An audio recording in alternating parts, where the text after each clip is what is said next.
Sexpert interview today with Dr. Jessica McCleese. I'm super excited to have her here. She is a professional marriage counselor and sex therapist with a specialty in helping women overcome sexual issues. So, just so you know, Jessica has her doctorate in this stuff, not just a master's, but she also teaches at a university. And in her practice, she supervises others wanting to become a sex therapist too. So she really knows her stuff. I like Jessica because she often says that sex is a reflection of the goodness and creativity of a loving God, and sex in your marriage is a reflection of that relationship that you've already developed with your spouse.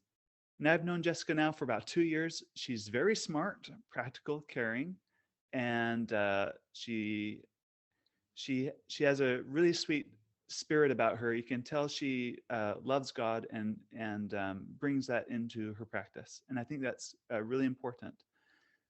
She and her awesome husband Jacob have been married for 11 years, and she lives in Virginia Beach, which is a cool place to live. And anyway, I'm glad to have you here. Thanks, Dan. And thank you so much for those words. That's very kind of you to say. I'm sure you get this question all the time. Like, ever since you were a little girl, did you know you wanted to grow up to be a sex therapist? Yeah, I tell people all the time, like my parents sat me down and told me this was their goal for me. Um, I'm sure anyone who has children knows that that's probably not what you want to do. Sit your child down and say it's your goal. I actually, I got interested in sex therapy really kind of late in life. So I started my program as a therapist, which actually is a whole nother backstory itself. But I was called into being a psychologist. I decided to take that route. I started studying, and I found in my work with other people that a lot of people have problems related to their sexuality. So from the very first time that I saw a client, I was seeing these continual themes of some kind of difficulty or brokenness or pain or trauma, something related to intimacy. And then I had some of that in my own life as well. So in extended family and beyond, we have a lot of divorce, a lot of people that have been very hurt in relationships. We have other things that have gone on that probably isn't proper just to share online. So we've had Uh-huh. issues and concerns. And then I had sexual abuse in my past as well. So I had several years in high school where I was being abused. Basically, every single year, I was either molested or raped, all the way through high school. As you can guess, I really didn't love high school too much. But after walking through a healing process, I can remember when I knew that this is actually where God called me, is to help other people walk into wholeness no matter what they'd experienced in their lives. And when I first felt that calling, I thought I was probably just making something up in my head, because I saw myself as far too broken to be able to help anybody. But I've been very blessed to be able to walk beside couples, sometimes individuals, helping them work through these pain points, and realize that sex actually really is good, and it's a beautiful gift from God, and it creates unity between husband and wife. And there's just something so lovely about it, that I think the scripture describes well when Paul says it's a mystery. And I think that's just so true. All of this just feels really mysterious at times of how we can work to become really close and connected to one another. And sexuality is a very cool way to do that. That's great. So we talked about this before we started the record button, but there's a difference between having sex just because you want to get off or like on the physical level. And Yeah. then there's like a more deeper transcendent part. Like, what would you say is like the pinnacle? Like, what's the goal? What's like, Yeah. the, So the goal, I would say, is kind of this complete, maybe this wholesome relationship between two people. So like sex is beautiful as a physical relationship, obviously, right? So people enjoy sex because it feels good. That's why people continue to have sex, is because it feels good. And then sometimes there's problems with the physical, but sex should feel good emotionally as well. So it should be something that connects you on a heart to heart level with your spouse, and just takes you a little bit deeper in the relationship with one another. In fact, one of the reasons that Christians really teach, hey, you're not supposed to have sex outside of marriage. One of the reasons we teach that, not only is it this biblical mandate, but it's also, we know the pain that comes from having that sort of a relationship, because we all know it's actually deeper than the physical. A lot of times our world tries to teach, if you can just make the physical really good, everything else is fine. But the reality is, physical is only one piece of the sexual relationship. an important one. So don't hear me discount it. It's an important one, but it's still only a piece. We've got that emotional connection, that heart to heart connection. We've got really what could be described as a spiritual connection, but I don't want that to sound too transcendental because it's not quite like that. But there's a connection that goes beyond us that I don't think we have full comprehension of, because it's a spiritual type relationship that God has given us that helps us understand a little bit more clearly who He is and how He loves us and how He practiced sacrifice for us by giving His life. And so there's these themes that come that really our sexual relationship should teach us more about God and about the goodness of God. So it can never be just physical, because that's not how we experience God. It's deeper than that. That's really good. Your specialty is helping women overcome sexual problems. And that's what I want to dive into deep today. Um, and the goal is to help them get to that really rich spot. And there's a lot of hurdles that women have along the way. Can we talk about some of those specifically? Um, can you list maybe some of the top um, problems you see women have in your practice? And then let's do a deep dive into each one of them and specific Sure. thing you can do to help maybe at home to overcome some of those things. Yeah, absolutely. So this is one of my specialties. I work with a few different things when it comes to sexuality, but certainly one of the ones I do is working with females that are having some kind of sexual concern or difficulty. So I'm going to list those out like you asked, and then I guess I'll let you ask more specific questions with each one, or tell me kind of how you want me to direct that conversation. But one of the things that women sometimes deal with is this low sexual desire. So sometimes that gets confused with a lower desire than their husband. That's not really what low desire means. So, a low desire in the practice of working on this is typically a desire that's so low that they have either no interest or even sometimes an aversion to any sexual activity. So, that would be the first one.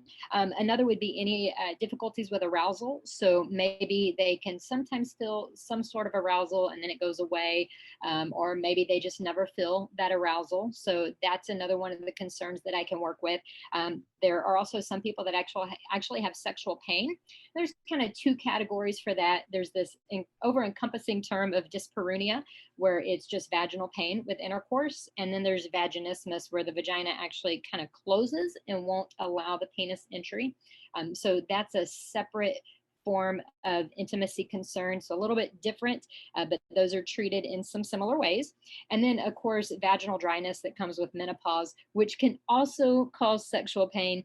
And then finally, I would say orgasm difficulties can be problematic for women also. And so sometimes women will come in and just experiencing across the range, maybe orgasms that aren't as satisfying. Maybe they used to have orgasms and they don't now, or maybe they've never had them and they're trying to figure out how do we work on this. So those would be kind of the big concepts when it comes to sexual intimacy with women. Wow, that's a lot. It is. Well, let's talk about inhibited sexual desire then, where it's not that you're just a low desire spouse, because that's not a problem.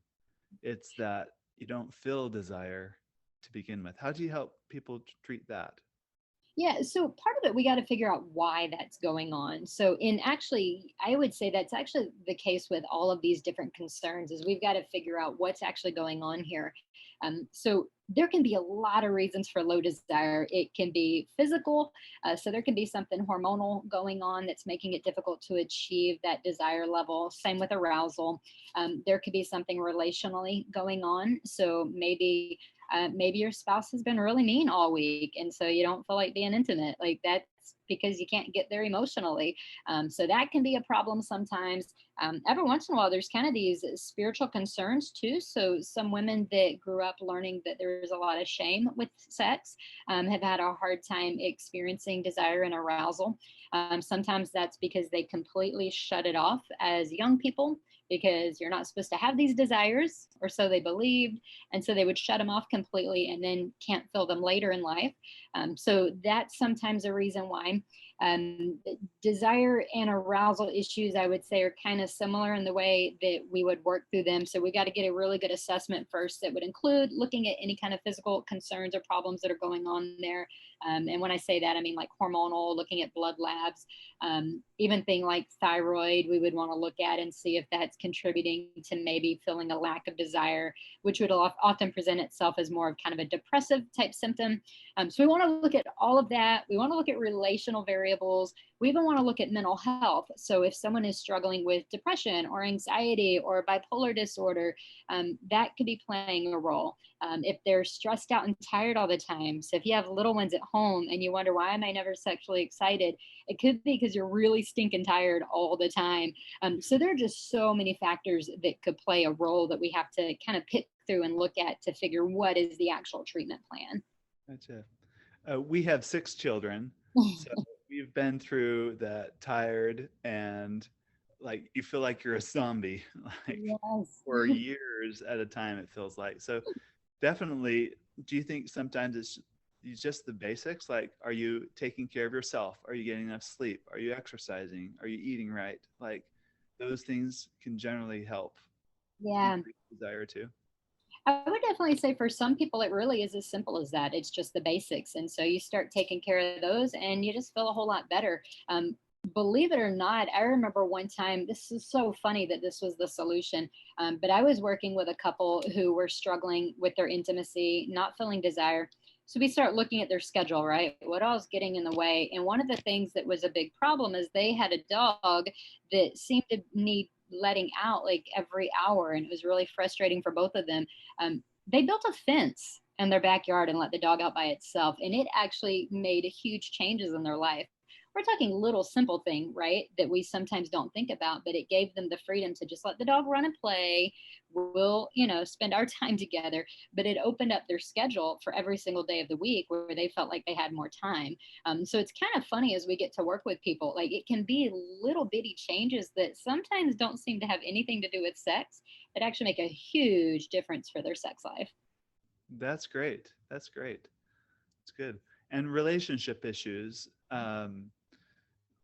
It could be that it's probably wisdom in the wife not to desire a husband because he's being awful, or Yeah. the sex he offers is not good sex also. Like we Yeah. need to look at that side of the coin as well, right? Absolutely. And if the husband cares, right? So if the woman is saying, well, gosh, I don't know why, but I don't feel aroused. And the husband's like, well, guess what First Corinthians 7 says? So you got to figure it out.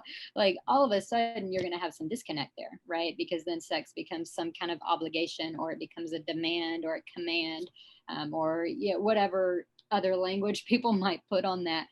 So yeah, those relationship concerns can be really big.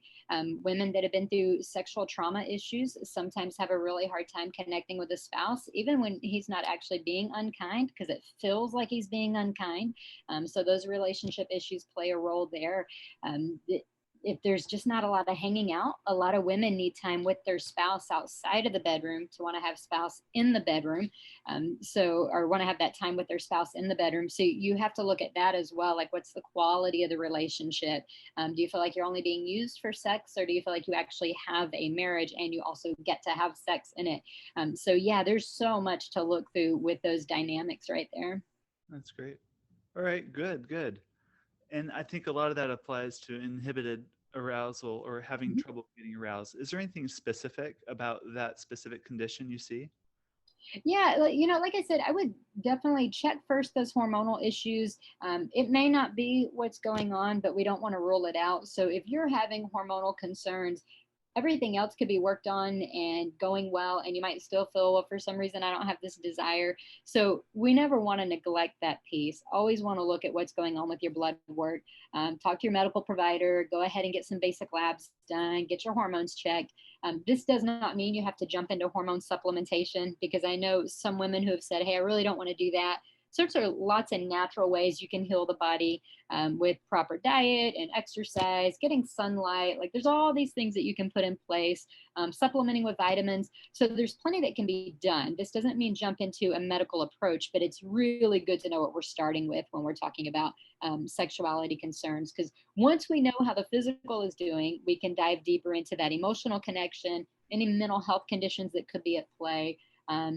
History of your relationship with your spouse and previous history if there's been any that we need to consider. And so it just kind of gives us a good starting point to know what's happening physically. Okay, great. Let's talk about vaginismus a bit. Can you explain, like on a physical level, how that happens, why it happens, and then and all the reasons why that might happen if you experience that? Sure. So we're going to kind of lump a few of these together because they're so similar. So vaginismus, dyspareunia, vaginal dryness, we'll kind of put all those together and talk a little bit umbrella category, but then, a little bit more specific for each one. So we'll do kind of the easier one first. If you've got vaginal dryness, most of the time that's hormonal. Like that's just what's happening there. But it can also happen because of infection. If your cortisol levels, so here's stress, if your cortisol levels get high enough, that can actually disrupt the vagina as well. So that can cause some dryness. Most of those are going to be more physical type issues related to hormones or the internal systems. Dyspareunia, same thing, painful intercourse, that could happen for lack of foreplay. There may not be proper lubrication. In fact, we can even say that about vaginal dryness. So if a woman is experiencing vaginal dryness often, so not just with intercourse, but she's noticing those sensations often, you definitely want to get some medical checkup there.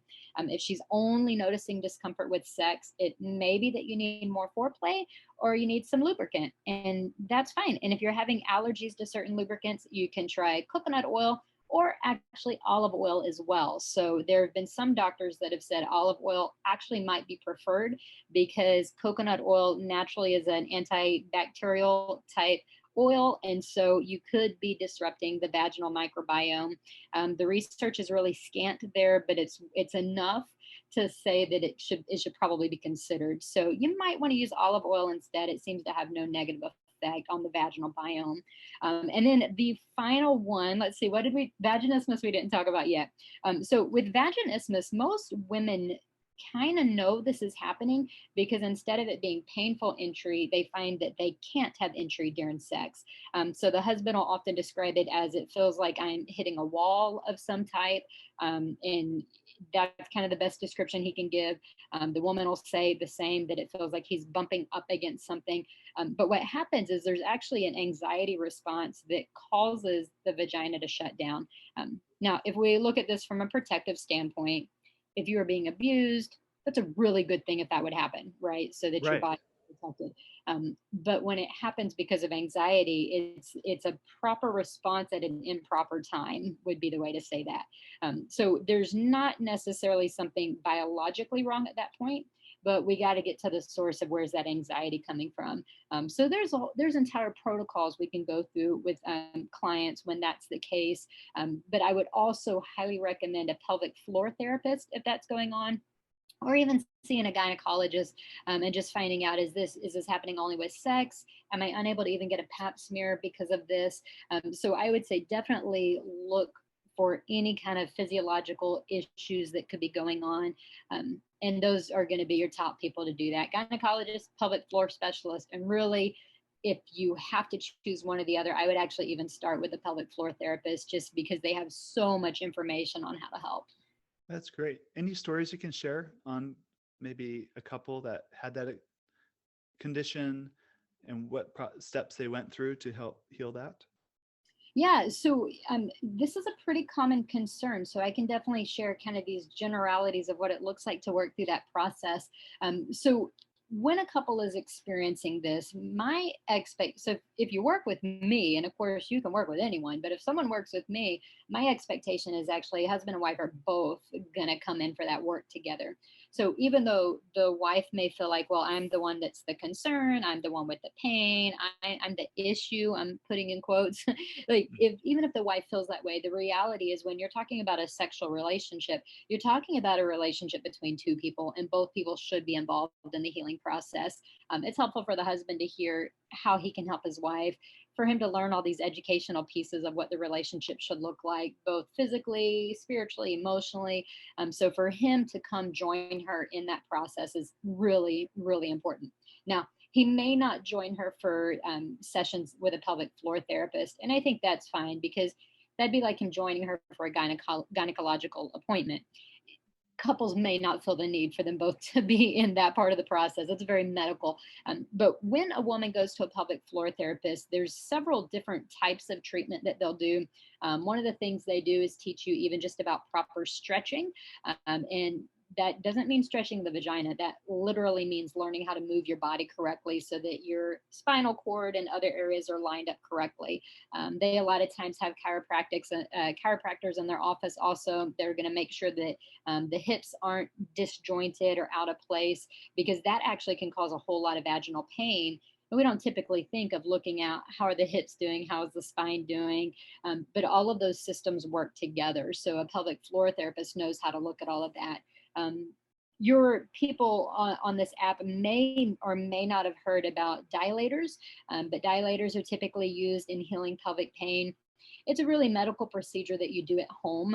So I've heard it compared to something like masturbation. It is not that at all. In fact, it should not bring any arousal. It should not bring orgasm. It is literally a medical procedure where you insert a small cylindrical item into the vagina. It's smaller than a pinky at first, and then you slowly grow in those sizes. And again, this is not it, you don't insert it in and out. You literally put it in the vagina and just rest there, and it teaches your body how to grow and stretch those muscles.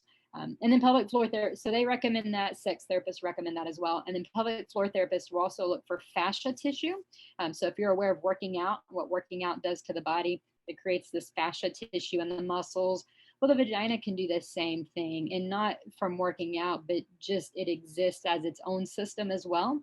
And so sometimes there can be fascia tissue or disruptions within the vagina that a physical floor therapist can find and help you alleviate. So they just do all kinds of beautiful things to help women, and sex therapists can't do it on their own. They need the pelvic floor therapist, and then sex therapists work on the relational components and helping couples improve through that sexual pain. That's great. I wonder if a lot of problems can get exacerbated or worse because a couple is a little like, an issue, and they don't know how to deal with it because they really don't know what it is. I can Yeah. think of like immediately thinking of like, oh, she must be broken, or she might think I'm broken, or there's something really wrong with me and no good. Can you talk on that? Like, let's say, let's talk to the husbands now. What's a inappropriate response, and then maybe a better response when these situations come up? Yeah. So a couple of inappropriate responses that I've heard of husbands saying are things like, well, you need to get this fixed, or, well, you need to do something about this, or, I can't keep going like this, which sounds a little bit like a threat, you know. All of those things are unhelpful. The reality is, what a husband should do if he wants to see this help is remind his wife, hey, this isn't just about me getting some physical need met. I see you in pain, and that's not okay. I want you to be okay. I want you to enjoy intimacy. I want to love you this way, not for me, but for us. And so to keep reminding that it's a team effort. A lot of husbands, what they'll do is they'll send tons of information, right? They'll send articles, maybe be really wanting to send this particular message to their wives. Yep. I would say before just bombarding your wife with a lot of information, a lot of quotes or whatever, podcasts, blogs. Before doing that, I ask if it's okay to share something. Ask if you guys can look at it together and learn from the presentation. So any husbands listening to this, hoping to get information to help your wife, I would say before you send it to her, invite her to listen together. Ask her if it's okay if y'all sit down together, listen to this, see if anything resonates, see if there's any changes y'all want to make together. So make it a team process, not a you need to do this kind of process. That's great. Can um, any words of wisdom, like to give hope? Maybe a, we're talking to a person that's struggling with some of these issues. Like, there's solutions to problems. There's medical help. There's counselors out there that can help. Like, um, you can do this, and it's not. You don't have to do it alone either. Right. I Yeah, I would say so, especially for the Christian couple, it's so exciting to know that there's actually good, strong Christian support that's supportive of Christian marriages, supportive of sexual health. And so you can find that. So even if you grew up in a tradition maybe that didn't emphasize intimacy, or shamed you for drives that you had, anything like that, just know that there's good, solid hope. Song of Solomon is a really nice book in the Bible that talks about the pleasure we can have with intimacy. So we know it's something that God has given us. It's not something he's surprised about and doesn't know where we came up with the idea. Like, this is all stuff from him. So be encouraged in knowing that, first of all, sex is good, and that God is good. And if we really, truly believe that he's good and that he heals and that he gives good gifts to his kids, then we have to also believe that he can take what's broken and make it better. The good news about something just not being where it needs to be is that there is hope for a better sexuality. Most people don't know this, but when you're feeling all alone, like, oh, I have this sexual concern, the reality is almost everybody alive is going to, at some point or another, experience some kind of sexual concern or difficulty. Sadly, we keep those so quiet that we feel like we're all alone, but we're not. And there's good treatment protocols in place, and there is help. So I encourage you, seek out the help that I've talked about already in this presentation, and make sure you don't give up. Keep looking. If the first person can't help you, keep looking until you find the person that can. That's great. Definitely. Um, so let's pretend you're working with a. Let's no. Let's switch gears a bit. Let's say you are a couple that you've mastered the basics. You're in a healthy state. You're having a marriage as well as, intimacy. You're going on dates. You're communicating really well. Now they want to take their sex life to the next level. Like, what are any like black belt sex tips you can offer that kind of a couple? Like, Sure. So I would encourage you. Most of us get into kind of these routines. So sex therapists call it your sexual script. So just like a movie you've seen countless times, and it always starts and ends the same way with the in between the same. We can do that in our intimacy as well. So you can shake that up a little bit. So you can work on initiating differently than you normally would. A lot of couples try to do that by making some kind of agreement between the two of them. I'll initiate on this day, you initiate this one, then I'll initiate again. But that gets really stale also. So it's okay to change up your initiation. Maybe surprise one another. If you've always scheduled it, maybe move the schedule around or take the schedule away and see if that makes things better. If you've never scheduled it, throw in a schedule and see what it's like to be really, really, I guess, I can't think of the word I'm looking for, to be really intent on scheduling those things and making it happen. So you can try some of those things. You can also try incorporating more of your five senses if you haven't done that any time lately.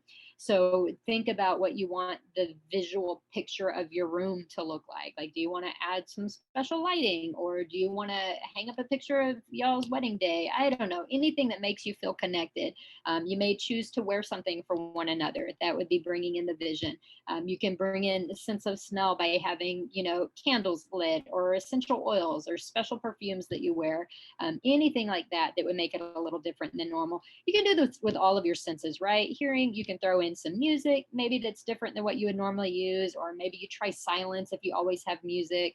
So you can switch it up that way. With taste, if people are into like flavored lubes, you can do things like that. You can use certain foods if you want to.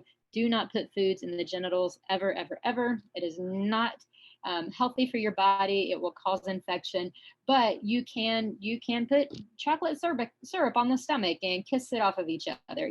So you can play with that.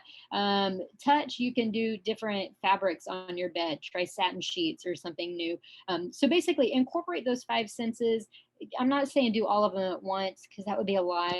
But figure out what are those things that we could do maybe this time to make it special. And so um, learn how to treat some of those times as really special. So kind of setting aside maybe once a month, you plan together, this is going to be an intimate moment for us, and we're going to shake it up a little by adding new satin sheets, or we're going to shake it up a little by making sure the kids are gone for the night. Or so think of ways you can make it different. You don't have to aim for that every time, because I mean, my goodness, people are busy, and that would just take a lot of energy, and it wouldn't be realistic and would leave most people feeling a little bit upset. But you can once a month or once a quarter go get a hotel, and so it just feels a little bit different. So yeah, shake it up that way. That's great. That's great. I know of a couple that sets aside full moons. Every Oh, month is a full moon. They oh, call it cool. full mooner. Nice. Real special. That's great. Very good. Anything else you want to share? I think that about covers it for female sexual issues. I would just say, make sure that when you're working on your sexual intimacy, that you recognize that you're probably working on far more than that. You're probably working a lot on your connection, maybe learning how to communicate again, how to be vulnerable with one another. So you're learning a lot about relationship when you work on your intimacy. It is an incredibly rare couple that only needs to work on a sexual concern, where everything else in their relationship is top notch, and this is just the one issue they have. So I would just say, when you're ready to work on intimacy, be open to examining all parts of your relationship, and just in general, kind of working on that, and making sure that you're both feeling bonded and close to one another. That's great. Very good. Well, thank you. If people want to learn more about your work, how do they find you? The best place to reach me is on my website at befullywell.com. That's like the command fullywell.com. That's great. Thank you. Thank Thank you you. very much. All right. We'll catch you another time. Sounds good.